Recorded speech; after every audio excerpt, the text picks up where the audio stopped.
Welcome to my new episode entitled All About Sound System by ER Works.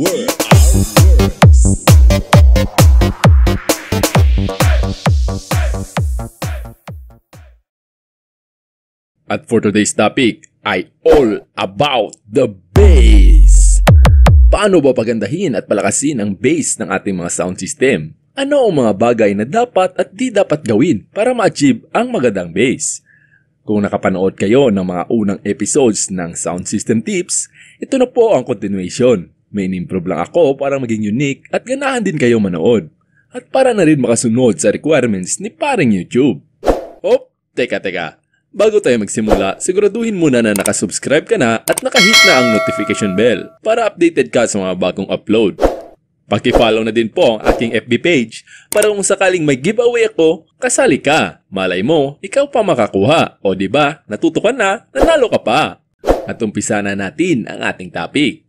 Ano nga ba ang mga bagay na dapat gawin para ma-enhance, mapalakas, at mapaganda ang ating bass? Kasi madami na ngayong naglalabasang mga kuno-anong mga epektos na pangpalakas di umano ng bass ng sound system mo. Gaya ng sabi ko sa unang video ko, ang mga bass booster, enhancer, maximizer, module at kung ano-ano pa dyan, ang trabaho o function nito ay ilabas ang potential ng system mo. Kumbaga sa sasakyan, ito ay turbo na siyang mas pinabibilis ang sasakyan mo. Pero aanin mo ito kung di naman pala compatible o di naman pala kaya ng makina mo.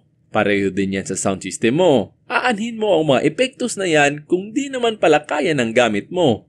Nagsayang ka lang ng pera mo, naghanap ka pa ng sakit ng ulo mo. Kasi lumakas nga ng konti yung bass mo, pero kinabukasan, sira naman yung mga gamit mo. Kaya pag-usapan natin kung ano ang mga simpleng bagay na dapat unahing gawin bago ka bumili ng mga kung ano-anong mga mahiwagang kagamitan dyan. Sa una kong video, meron akong 3 tips na ibinigay. Yun ay proper speaker and amplifier matching, tamang sukat ng box, at tamang klase ng speaker. At kung di nyo pa napapanood ang unang video ko, panoorin nyo muna. At kung napanood nyo na, proceed tayo sa next tip. Ito ay ang tamang speaker wire. Oo, wire lang yan, pero malaki din ang epekto niyan sa bass kung hindi tamang wiring ang ating gagamitin. Bakit? Kasi bawat gauge number ng wire may specific na amperahe lang na kayang i-handle. Para sa walang idea sa mga wire, meron akong sample dito na AWG chart o American Wire Gauge Chart. Ang mga wire po ay may gauge number at bawat gauge number ay may corresponding na sukat ng laki ng conductor o yung tanso o aluminum sa loob ng wire. At mapapansin nyo, habang lumalaki ang wire ay paliit naman ang gauge number nito. Meaning, ang number 8 na wire ay mas malaki kaysa number 16 na wire. Ngayon, may idea ka na. Balik na tayo sa topic natin. Bakit nga ba nakakaapekto ang speaker wire sa bass? Ganito po yan. Makikita nyo sa chart na habang lumiliit ang wire, lumiliit din ang amperahe na kayang i-handle ng wire. Kaya kung mas mataas na wattage ang gamit mo na speaker at amplifier, dapat mas malaki din ang wire na gagamitin mo. Kasi kahit gaano kalaki ang amplifier mo tapos yung wire mo parang pansit lang din kaliit, useless lang. Sayang lang yung power output ng amplifier mo. Di lahat maibibigay sa speaker mo kasi maliit lang ang kayang ipadaloy ng wire papuntang speaker at maaari pang malusaw o masunog yung wire mo. O diba? Ngayon alam mo na, dapat tamang laki ng wire ang gamitin para sulit ang lakas ng amplifier mo at maibigay ito lahat sa speaker mo. At mas maigi kung pure copper na wire ang gagamitin kaysa aluminum kasi mas mataas na amperahe ang kayang i-handle ng copper. Tsaka yung haba ng wire dapat sakto lang din kasi kapag sobrang haba naman ang wire mo, nagdadrop din yung voltahe na dumadaloy. Kung magtatanong kayo, anong wire gauge ba ang dapat gamitin para sa speaker nyo? Gagawa ko ng separate na video kasi mahaba-habang explanation din yan. Abangan na lang sa mga susunod na upload ko. At para may content naman ako ulit. Mindset ba?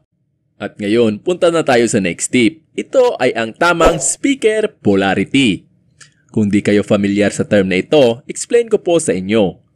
Meron tayong sample na speaker dito. Diba meron itong terminal na positive na kulay pula at negative na kulay itim. Dapat kung mag-connect tayo, Siguraduhin na ang positive ng speaker papunta din sa positive ng amplifier at ang negative papunta din sa negative ng amplifier. Kasi pag bumaliktad yung kabit mo, babaliktad yung polarity ng speaker. Kung isa lang yung speaker, walang problema. Pero kung gumamit ka ng dalawa o mahigit pa at ang isa bumaliktad, siguradong papangit yung tunog ng bass. Parang numipis at parang kalat. Ito ay dahil kinakancel out ng speaker na may tamang polarity yung baliktad na polarity na speaker. Kaya parang maririnig mo parang nawawala yung bass mo. Kaya siguraduhin na tama at pare-pareho ang polarity ng speaker. Yung iba gumagamit ng phase checker o polarity checker na magdedetermine kung tama o baliktad ang polarity ng speaker. Kalimitan ito ginagamit sa maramihang setup. Pero pag sa'yo ay dadalawa o apat lang, pwede naman umatic technique. Isa-isahin mo lang yung speaker mo. Di ka aabutan na maghapon yan. Break time muna mga insan. Mag-promote lang ako ng business. Brand new equipments at accessories ba ang hanap mo? Meron kami niyan. Good quality na, presyong kaibigan pa. Bumibili at nagbebenta din kami ng mga lumang gamit at electronics gadget. Baka may pinaglumaan kayo dyan at mga sirang kagamitan. Binibili din po namin yan. Sira ba amp o speaker mo? Nag-ayos kami niyan at kahit iba pang kagamitan. Basta makaya ng aking kapangyarihan. Hanap mo ba ay box na mura at tested na? Meron din kami niyan. Hanap mo ba affordable lights and sound? O may kulang ka na gamit, pwede kang mag-rent sa amin. Gumagawa din kami ng floater, voiceover, music remix, anthem, intro, at official battle music. Baka gusto mo pumogi sound mo. Gumagawa din kami ng logo, nameplate, tarpaulin, and stickers. Pati na customized virtual DJ skin, pampadagdag angas sa setup mo. Lahat po ng serbisyo namin ay siguradong sulit na, pasok pa sa bulsa, at ang mukha mo ay mapapangiti, hindi mapapangiwi. Haha. Kaya kung may nagustuhan kayo, PM lang ako sa aking FB account na naka-flash sa screen. At kung gusto mo COD nationwide, may shop din kami sa Shopee. Naka-flash din sa screen ngayon. Lagay ko na lang din yung link sa description. Salamat po. At dito na naman tayo sa next tip. Ito ay ang good voltage source. Ito ay para sa ating amplifier na nagdadrive ng bass speaker natin.